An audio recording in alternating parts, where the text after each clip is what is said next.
Hi guys and welcome to Run Plays PlayerUnknown's Battlegrounds.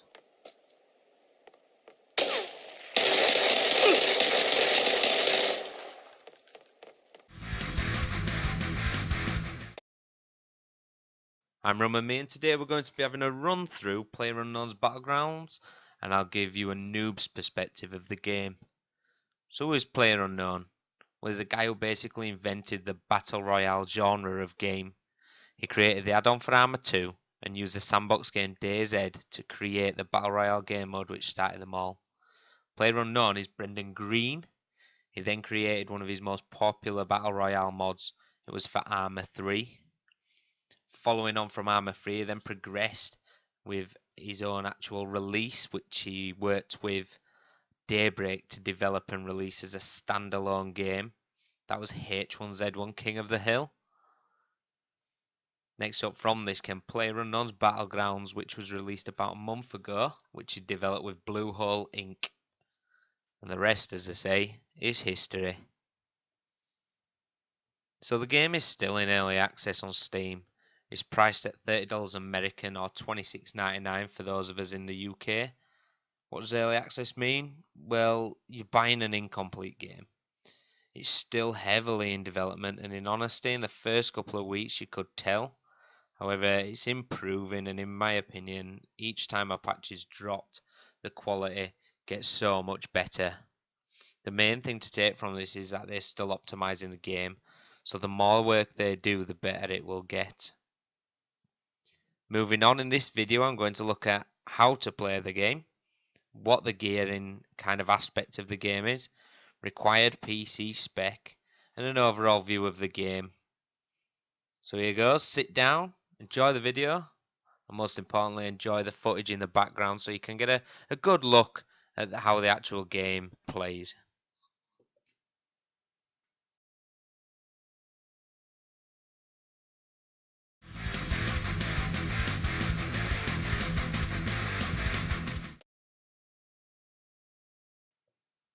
PUBG, as it is best to abbreviate, is a massive third-person shooter.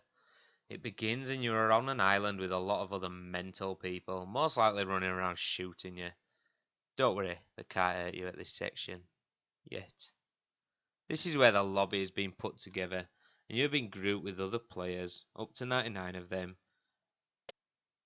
After up to 1 minute, you find yourself locked in a plane with other players, and have to jump out over a large-scale map. As you plummet towards the island at immense speed, you'll see below you lots of different structures, buildings and fields. As you fall closer to the ground, you can either pop your own parachute, or this will engage as you get nearer to the ground. There isn't any way to fall to your death from the plane. Handy if you're too busy looking around to think about popping the chute. Once your chute is up, you need to glide the final distance until you reach the ground, and then the scavenge begins. I recommend taking a look around once your chute pops to see if any other player or players are close by. If you see them, they've probably seen you, so it would make sense to have a little more haste and caution about you. So you've hit the ground, hopefully near some buildings, or you may find you're already in a bit of a bad situation. Your main objective now is to pillage the buildings to find guns, ammo, attachments, medical supplies and gear. May also be worth grabbing a frying pan. You need to be aware of the timer and the actual play zone. Once the plane has completed its flyover of the map, the game will begin. Pop open your map with M very quickly and check to make sure you're within the white circle. If not, you need to grab some gear quick and start to trek towards a circle. Why? Because if you're not in the circle when the blue ring descends, then you're dead. Yep, dead. So what is the blue ring? The blue ring is basically on a timer and will chase players down to ensure everyone is slowly getting moved closer together. By limiting the playing field, it ensures that every match has an end. At incremental times, the safe zone marks on the map will decrease to a smaller area within the previous safe zone. You'll then have a few minutes until the blue zone starts to close onto the safe zone. As well as these, you also have a small red zones. They randomly spawn on the map. These are basically danger zones, and after a short period of time, the red zone will be bombarded by an airstrike. You have a couple of options with this. One is to run out of the red zone, another is to hide inside a building, or you can just die. The choice is yours, but I'd recommend avoiding the latter. So what you need to do is stay in the safe zone, try and rack up a few kills, or hide from your enemy if that's what you'd rather do, and keep on surviving is the overall feel of the game, especially when you've settled on gear which is good for your playstyle. As the game is a battle royale, it is last man standing, or team, but a bit more on that later. You must defeat all of the other players to take the champion's position of first in a game.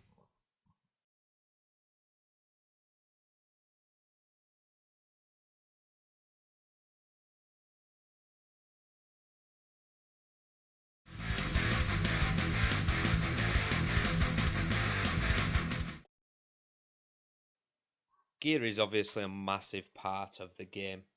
Other than a few bits of cosmetic gear, you land with nothing. Everything from healing to boosters to weapons must be found on the ground and is pretty much only found within the buildings on the map.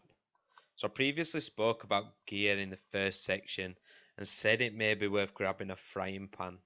Why? Because since around the 1 month update in April, they've made it so melee weapons deflect bullets, so a frying pan can literally save your ass.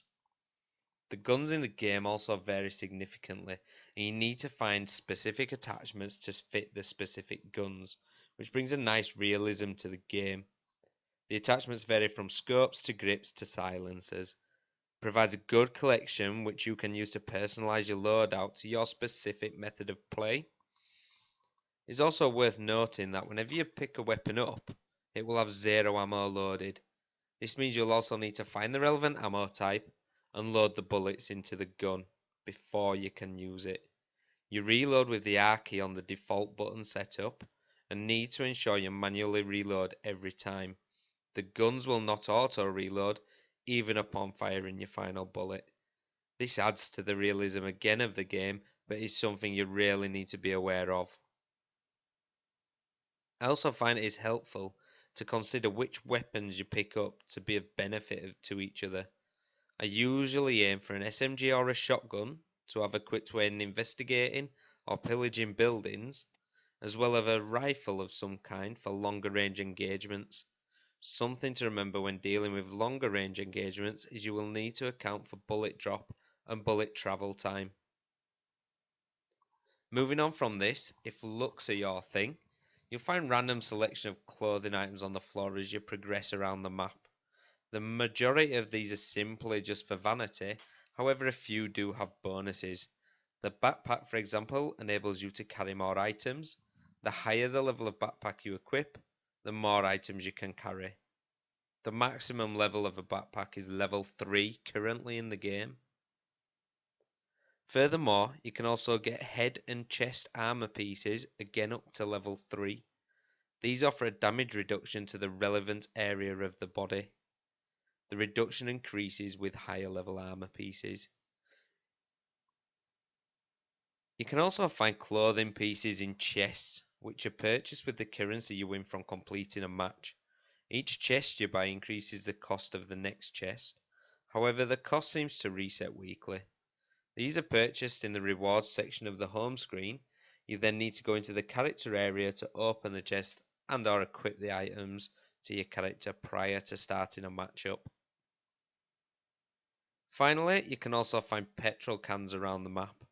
Most vehicles you enter will have some petrol in the tank, however they will not be guaranteed to be full. The only way to ensure this is to top up the car. Just remember, when you are in a vehicle, you are a sitting duck. You have no way to defend yourself when playing solo, so consider if the area is safe before filling up. To fill up, press the tab key to bring up your inventory and right click on the petrol can to use it. This will then fill up the vehicle for all of your motoring needs. On the other side of it, if you need to stop a vehicle, you can either aim for the driver or aim for the tyres. On all of the cars and jeeps, the tyres can be popped and will enable you to make short work of the driver. However, this will leave the car undrivable to you. It is worth noting that currently, the motorbike's tyres cannot be popped. We'll just have to see where the developers go with this one. Tactical tyre popping of unused cars can also halt an enemy from using them to get into the safe zone, and can be a way to reduce enemies in the match if the blue ring catches them up. Just a little tactic to consider.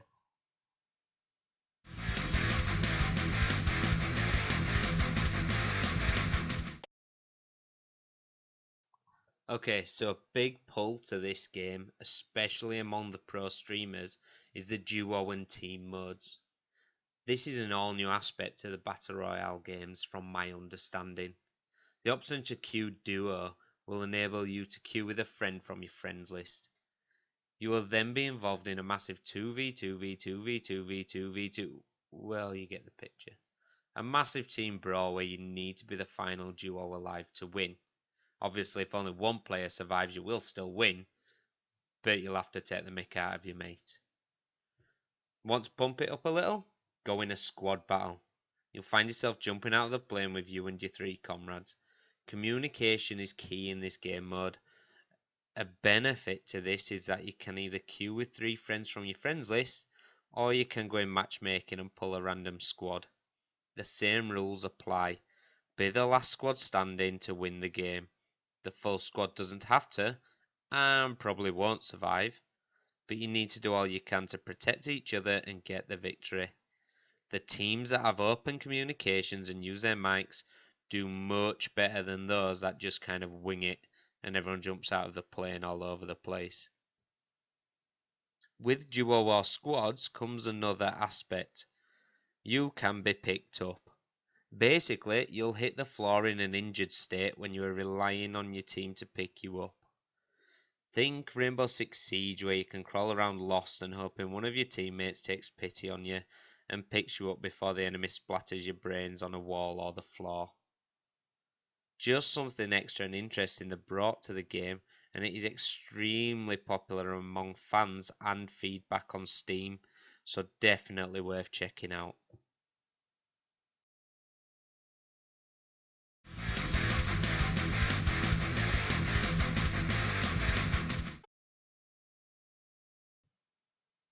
This game, as a lot of people say, is currently very power and spec hungry.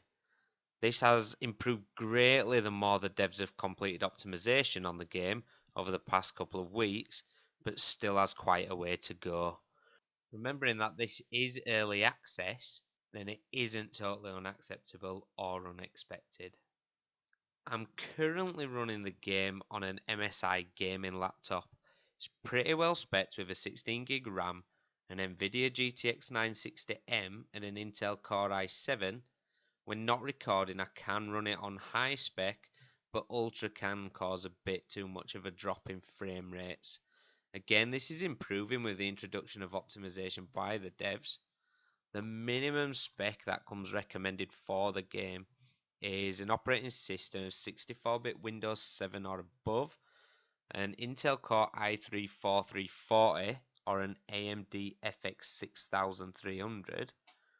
They recommend a minimum 6GB of RAM, an Nvidia GeForce GTX 660 or an AMD Radeon HD 7850 or better, DirectX 11, and at least 30GB of storage.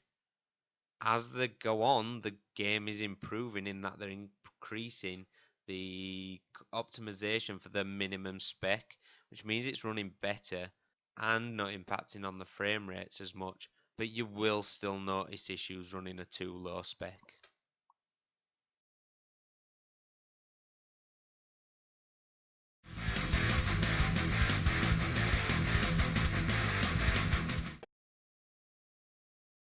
My overall view of the game is overly positive, in all honesty.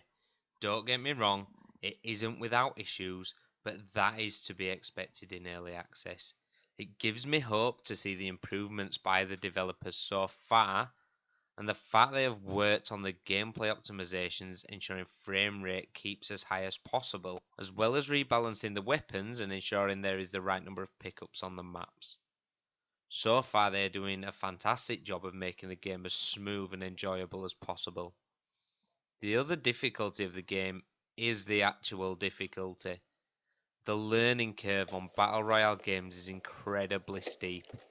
You may need to put a good few hours in before you start to make progress and you feel like you're learning the mechanics, and also get the feel for the best methods to survive in the game. You'll also find you get killed and feel like you haven't even seen the enemy. It does get better, you will improve, and you will even get some kills. It just takes patience, practice, and a keen eye.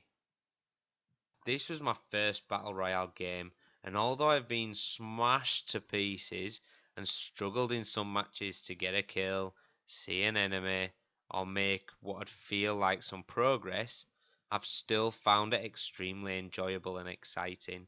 The tension you feel when you know an enemy is nearby or the zone is reducing down, pushing you closer and closer to your opponents, is very high.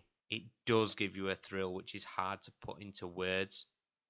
If you can remember that this game is currently in early access and you will hit issues with it, look past it, soldier on.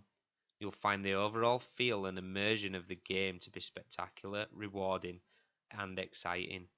The more the game improves, and the more the devs optimize the game, the better it will get. I think the game is well worth the cost as long as you have the spec to run it. But on the same token, don't expect to just pick up and play like the pro streamers. It will take time, it will take patience, and you will die a lot. To close, I'd like to say this is Battle Royale. If you like this video, don't forget to like and subscribe. Peace out, guys. Thanks for watching.